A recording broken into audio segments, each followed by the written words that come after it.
Hi guys! I'm Madeleine Harvey and thank you so much for hanging out with me today. In our video today, we're going to talk about how to get rid of a nervous, shaky voice. So if you like today's video, please be sure to give it a thumbs up and click that subscribe button below. I would love to see you here more often. The video that you're about to see was taken as a clip from a live voice lesson that we shot earlier today. If you want to watch the entire voice lesson and participate in the 3 vocal exercises that we did in today's lesson, then I invite you to click that join button below and become a member of this channel. As a member, you'll have exclusive access to all of our live voice lessons that we do every Monday and Thursday at 12 p.m. Central Standard Time. So just click that join button below. It's only $4.99 a month. And your membership helps to support our channel. That way we can continue to deliver awesome content for you. You ready to get started? Here we go.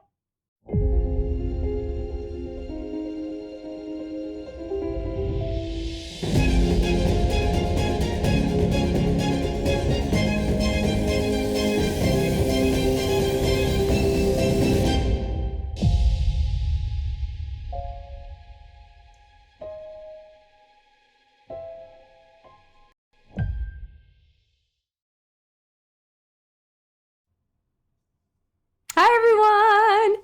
Happy day. I hope you're having a really great day so far. Thank you so much for hanging out with me. We're going to dive into that beautiful topic today, and that is how to fix a nervous, shaky voice. Oh, OMG. Okay, we all know what this feels like, don't we? We practice one way and we're feeling pretty good.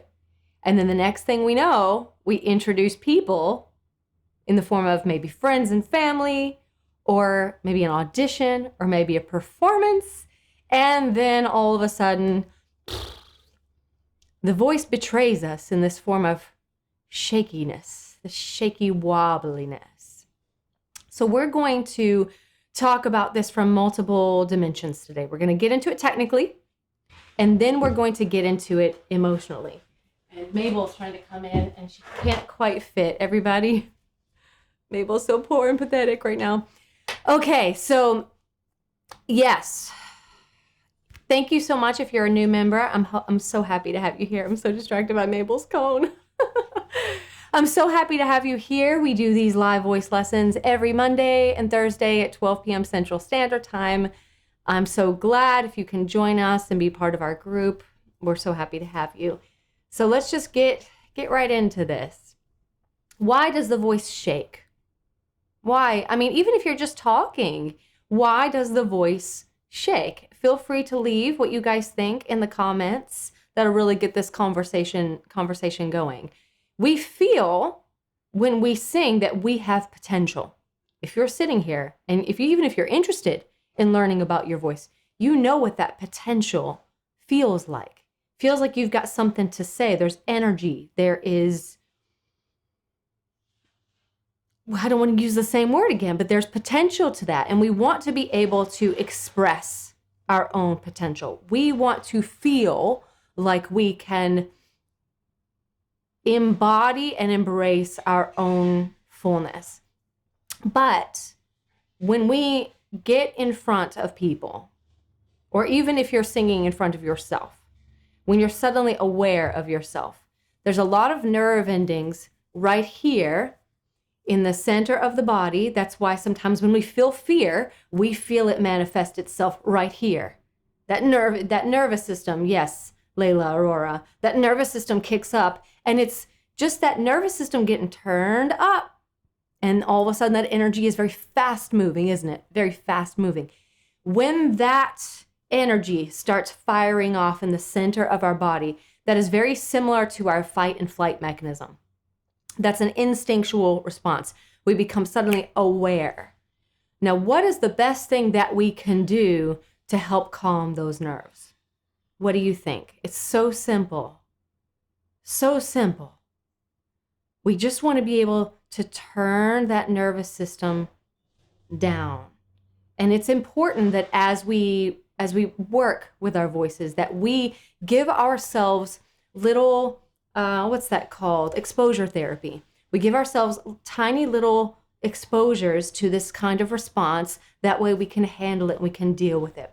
So let's say I'm working on an audition piece and I get nervous practicing even in front of myself. Well, that's going to get that going, right? And that's good. That's a good thing. I can practice with that.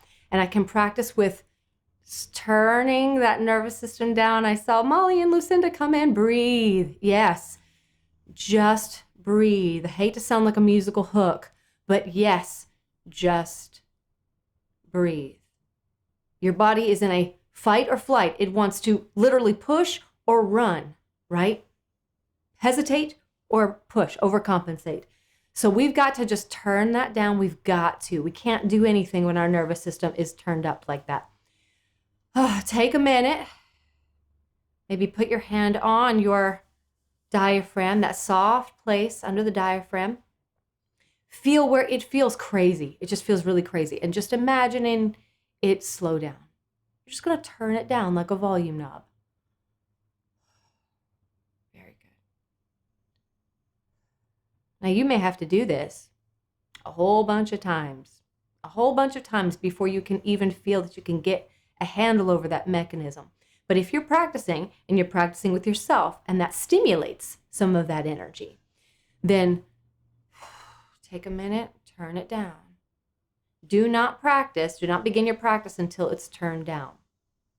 Then, when you feel you've got a handle on it, then get that exposure therapy. Maybe ask a good friend or a loved one to watch you. It'll stimulate that nervous system response again. Gives you another opportunity for that energy to be nice and fresh so you can feel what that feels like. But always take that moment. Do not compromise your well-being to just try to push through whatever it is you're singing. It's not going to ever work the way you want it to. So build that starting place of I'm turning that nervous system energy down. Okay, there we are. Good. Now let's say you're about to go on stage, or you're about to sing or give a speech or something, and no matter how hard you try, that just too much energy. Now I'm going to give you a couple things that you can do to calm that energy down. So, thanks, honey. Husband has brought me a tea. Very, very sweet of him. Give you a couple of things that you can do if it's just too much. If it's just too much. If you start with all that energy, and if you just proceed as you normally would that way, and you don't try to calm yourself down in some way, then your voice is going to shake. We do know what that means. The voice is going to get very nervous and shake. And there's nothing that's more frustrating to me when my voice does that, because I want to feel like I mean what I say and I say what I mean, right? So we're going to actually start with steadying the diaphragm. If you notice that your voice shakes, especially in the beginning, that is a spastic diaphragm. And we've just got to hold it under some tension, hold it under some pressure. So what we're going to do is take a breath, a normal but slightly larger breath, and then we're going to hold it. We're going to hold it for about 7 to 8 counts.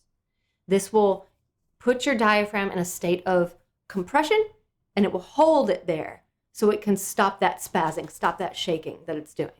So let's go ahead and take a breath. Hold it.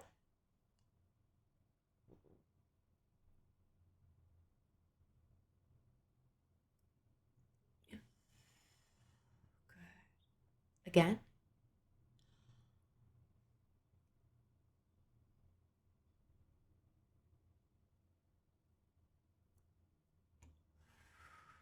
Good. One more time.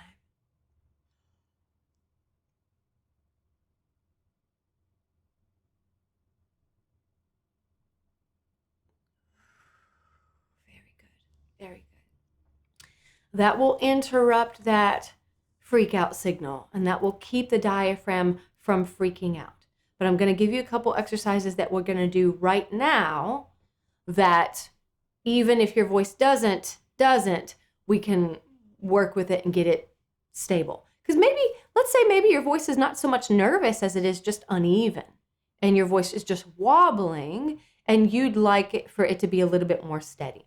So the first exercise that we're going to do, and it's okay if you don't have this at the ready, but I have myself a small straw. It's about 2 millimeters. 2 millimeters. Wait, there we go. There we go.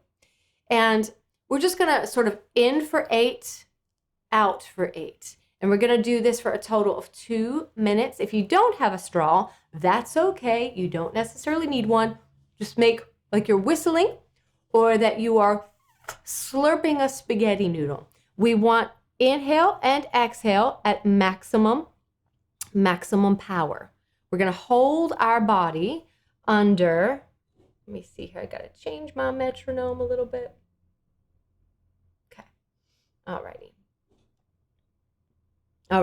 So we're going to do 1, 2, 3, 4, 5, 6, 7, 8. Exhale, full power. 3, 4, 5, 6, 7, 8. This is going to give your lungs and your diaphragm a little bit of a whipping. It's a very, very good way to get those muscles nice and engaged, very intentional. The inhale has strength to it. The exhale has strength to it. This is just a nice wake up.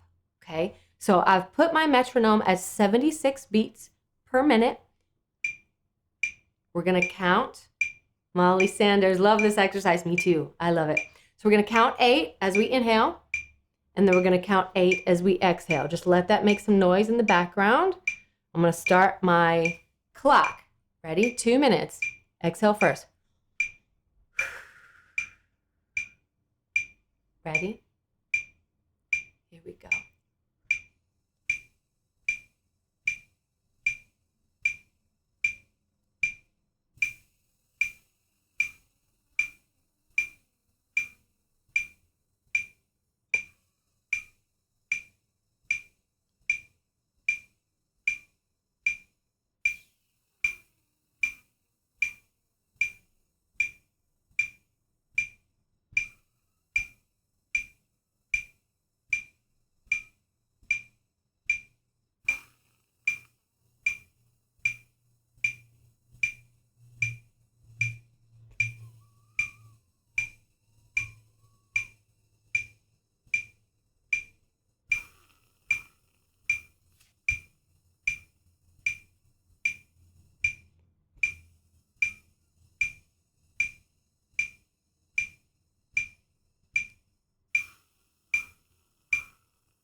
Good. Just feel that immediate addition of projection. And it is not at all, like now there's more volume to my voice, but there's not more effort. Not at all. We've awoken the lungs by giving them a legitimate time under tension, like working a muscle, tuning and toning a muscle. It's pull in, push out. The straw will help you go directly to those muscles that are really, really responsible for support. Really responsible for support. Now, if you do this, I cross my heart and I promise you, if you do this, you are going to, oh my God, your voice is going to explode. And notice how we didn't even add voice. We didn't add voice. It was everything to do with strengthening. We've got some muscles under the rib cage called the intercostal muscles. They widen those ribs and really wake the lower lungs up so we can get that pressure in the lungs without using force. We do not want to use force. Everything that we talk about today is going to be support. It's going to be more flow rather than force. So that was our straw exercise. I like to do that like 2 minutes, maybe 3 times a day, just to keep my lungs waking up. Because as I've said before, we don't really have, unless we're athletes or we're physical workers, we don't really have a way to engage with our breath deeply in our normal life. It's not something that we're aware of as we go through the day. We kind of spend our day in rest, which is just allowing the top of the lungs to fill up.